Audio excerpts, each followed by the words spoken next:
नमस्कार, मी गायत्री. आज आपण बनवणार आहोत मुगाचा भात. कधीही स्वयंपाकाला कंटाळा आला की खिचडी हे दुसरं ऑप्शन असतंच. त्यात काहीतरी नवीन ट्राय करायचं म्हणून हा मुगाचा भात. तर तेलात जिरं मोहरी घातली की उभा चिरलेला कांदा घालून चांगला फ्राय करून घ्यायचा. त्याच्यानंतर टमॅटो आणि बटाटा घालून सगळं एकत्र मिक्स करून घ्यायचं. ते फ्राय झालं की त्यात आपण मसाले ॲड करूयात. हळद, लाल तिखट आणि कांदा लसूण मसाला घालून सगळं व्यवस्थित मिक्स करून घेऊया. अशा प्रकारे सगळे मसाले आपल्याला तेलात छानपैकी परतून घ्यायच्यात.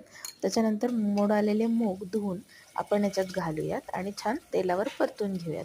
नंतर धुतलेला राईस पण त्यात ॲड करूयात आणि सगळं व्यवस्थित मिक्स करूयात.